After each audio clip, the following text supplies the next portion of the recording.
Hello મિત્રો, good morning બધા મિત્રોને. અને આજે અમારો ભારત યાત્રાનો 12મો દિવસ છે અને આજે રાત્રે અમે જ્યાં રોકાણા હતા ત્યાં તમને બતાવું. જો પાછળ નદી છે, બહુ મસ્ત મજાનું પાણી હાલે રહ્યું અને ઠંડુ વાતાવરણ છે. અમારું અહીંયા બાઇક પડ્યું છે અને આગળ અમારા રૂમની હાલત બતાવું તમને, કેવી હાલત છે એ જો ખાલી આમ જુઓ. અમે જ્યાં રોકાણા હતા ને અમારા રૂમની હાલત છે ને બાકી ફૂલ બાક્કા ચીકીવાળી. અને આવી જ રીતે આગળ અમારા વ્લોગ જોતા રહેજો. અને અમારા ચેનલને જો તમે સબસ્ક્રાઈબ ના કર્યો હોય તો હજી એકવાર કહું છું કે અમારા ચેનલને સબસ્ક્રાઈબ કરી નાખો ને ફૂલ વ્લોગ જોતા રહેજો, સપોર્ટ કરતા રહેજો. જય માતાજી, જય રામાપીર. ચલો મળીએ આગળ. આપણે થોડું આગળ નીકળતા જઈએ, મસ્ત મસ્ત વ્લોગ જોતા રહેજો એટલે અમને મજા આવે ને તમને મજા આવે. ચલો મળીએ આપણે આગળ થોડાક.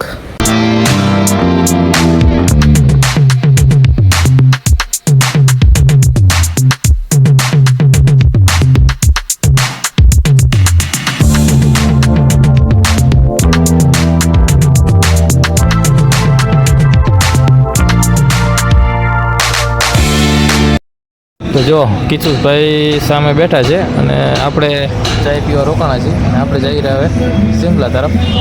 જોયેલો ખાલી ચાય પીવા જ રોકાણા છીએ.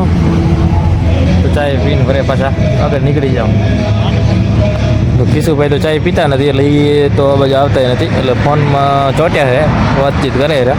તો આપણે ચાય પી લઈએ, આપણને સવારનો ચાય મળી જાય ને મજા આવી જાય, ઠંડી ઓછી લાગે છે. હાલો ચાય પી લઈએ.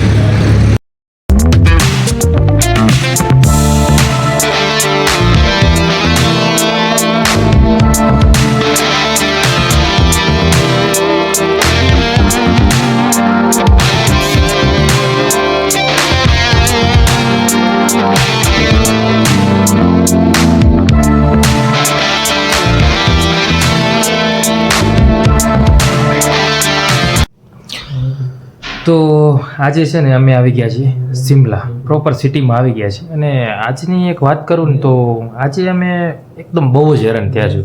કેમ કે અમે મનાલી વચ્ચેથી હતા, અમે મનાલીથી નીકળ્યા વચ્ચે હતા, તે લગભગ 150 કિલોમીટર જેવું દૂર હતું અમારે અહીંયા.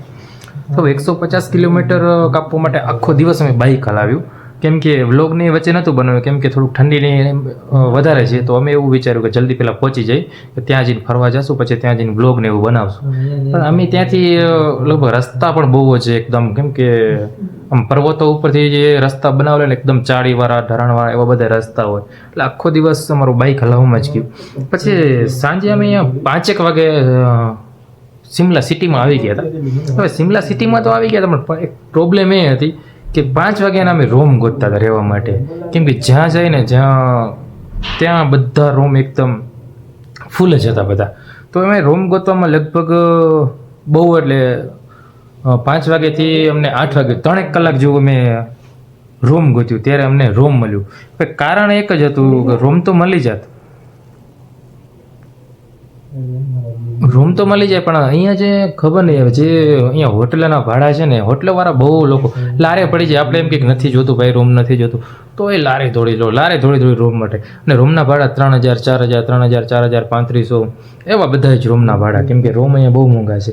હવે અહીંયા બધા મંદિરો છે, ત્યાં બધી જગ્યાએ ધર્મશાળા છે, પછી ગુરુદ્વારો છે, પણ ખબર નહીં હવે ત્યાં અમને જ્યાં જાય ને તેમ જ કે એકદમ ફૂલ છે, જગ્યા નથી. અમે ઘણા બધાને રિક્વેસ્ટ પણ કરી કે ભાઈ અમે આવી રીતે જઈ ગુજરાતથી અને પૂરા આખી ભારત યાત્રા કરી છીએ, તો અમને રૂમ આપો. અમને બેડ નહીં હોય તો ચાલશે, અમે નીચે અમારી રીતે ગાદલું નાખીને સુઈ રહીશું. ગાદલું નહીં હોય તો અમારી પાસે છે બધી વ્યવસ્થા, સુઈ રહીશું, પણ કોઈ રૂમ આપો. કેમ કે અહીંયા હોટલોવાળા બધા આપણે જ્યાં જઈને એના પહેલાંથી એ લોકો ત્યાં પહોંચી ગયા હોય, વાતચીત કરી લીધી હોય, લગભગ જલ્દી રૂમ આપતા નથી. એનું કારણ કેમ કે હોટલોવાળાને એવું કે રૂમ ન મળે તો અમારે હોટલને એવું રાખે. પણ શિમલામાં આવો ને તો ભાઈ તો કદાચ ચાલો આપણે 1-2 દિવસ માટે ફરવા આવ્યા હોય તો આપણે 3-4 હજાર રૂપિયા જે હોય ભાડું આપીને હોટલ રાખી લઈએ. પણ અમારે તો સંપૂર્ણ ભારત યાત્રા કરવાની છે. જો આમાં અમે દરરોજ હોટલને રાખીને તો અમારું ભેગું ન થાય. હા, ક્યારેક અટક્યા હોય, કોઈ પ્રોબ્લેમ હોય તો 1000-1500 સુધી મળે. તમે હોટલ ક્યારેક રાખી લઈએ છીએ, 1-2 વખત રાખી લીધી છે. બાકી તો અમે ક્યાંક ગુરુદ્વાર, કોઈ આશ્રમ અથવા ધર્મશાળા જે એવું મળે ને, મતલબ સસ્તું જોઈએ. અમારે તો શું રાત ઠંડી ન લાગે અને સેફ જગ્યા હોય એવું ગોતી લઈએ, એટલે અમારે ચાલે. પણ યાર આજે જે હેરાન થયા ને, એટલે બહુ જ હેરાન થયા. ઘણો ટાઈમ સુધી અમે હોટેલ રૂમ કે ગોત્યું ત્યારે છેલ્લે મસ્ત એક સરકારી છે જે ધર્મશાળા છે એ મળી ગઈ. અહીંયા એક જણાના 300 રૂપિયા લીધા પણ રૂમ સારું મળી ગયું છે કે ઠંડી બીજું ન લાગે. તો આજે કાંઈ વ્લોગમાં નથી અમારું ખાસ એટલું બધું, કેમ કે આજે આખો દિવસ હેરાન જ થયા છે એટલે. અને કાલે પાછા અમે ઘણા બધા ધાર્મિક સ્થળો પર ફરવા જવાના છે. તો કાલે કાલે ફૂલ વ્લોગ જોજો, કાલે બહુ મજા આવશે, બરાબર ને? તો કાલે જોજો, કેમ કે ઘણા બધા ધાર્મિક સ્થળ છે. ઝાખું મંદિર છે, શંકરનું મંદિર છે, તો ઘણા બધા મંદિરો છે. બધાય અમે મંદિરો બધા ફરવા જવાનું, તો કાલે જોજો, કાલે મજા આવશે. બાકી આજ તો થોડાક હેરાન વધારે જ થયા છે, કેમ કે આજે મસ્ત જગ્યા બાકી મળી ગઈ છે.